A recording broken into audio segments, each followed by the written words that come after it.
Nabanggit ng Panginoong Hesus dito, yung mga mangyayari kapag tinanggap mo ang Panginoong Hesus, kapag sumunod ka sa Panginoong Hesus, mahalaga yung pagsunod. Mahalaga na kilala natin ang Panginoong Hesus sa panahong ito, sa buhay na ito, dahil sinasabi niya sa John 14:6 na siya lang ang daan. I am the way, the truth, and the life. And no one comes to the Father but it's through me. Sa pamamagitan ng Panginoong Hesus lamang ang totoong kaligtasan ang makakapunta sa kalangitan. Ngayon, kung hindi po natin nalalaman yon, ah, sana mag-open tayo ng Bible at tingnan natin, magsuri tayo. Kasi madalas sinasabi po ng mga leader, ng mga religious leaders, na gumawa ka lang ng mabuti at maliligtas ka na, makakapunta ka na sa langit. Sad to say, hindi po ito ang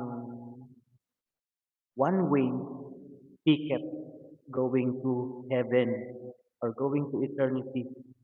The one-way ticket going to eternity ay sinabi po sa John 14:6, I am the way. I am the only way.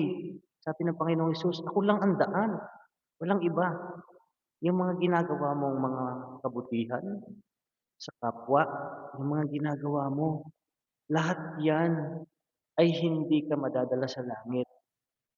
Kung gumagawa ka ng mga mabubuting gawa sa kapwa mo, hindi ka makakarating sa heaven or hindi ka makakarating sa Panginoon sa Diyos Ama o sa langit.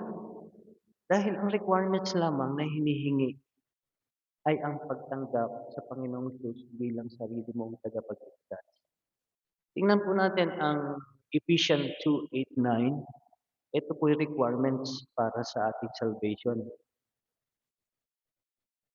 Ephesians 2 verses 8-9. Kung may Bible po kayo, you can open it and you can read it. Sabi po dito, for it is by grace you have been saved. English po, wala po akong Tagalog Bible. Through faith, and this is not from yourself. It is the gift of God,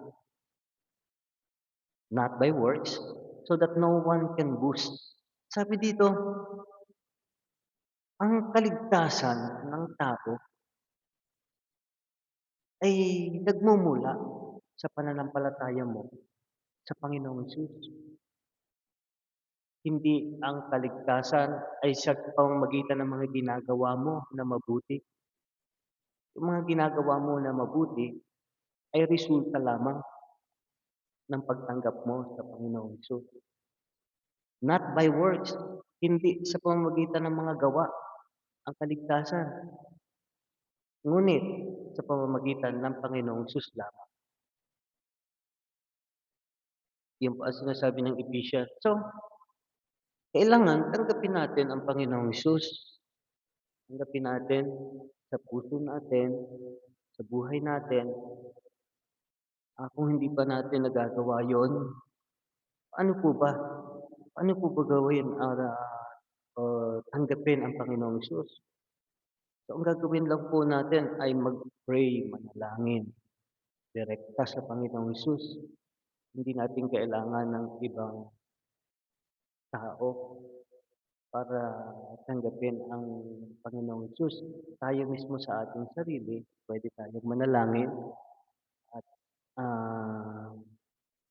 nasabihin, inaamin ko ang aking Diyos na ako'y makasalanan. By the way,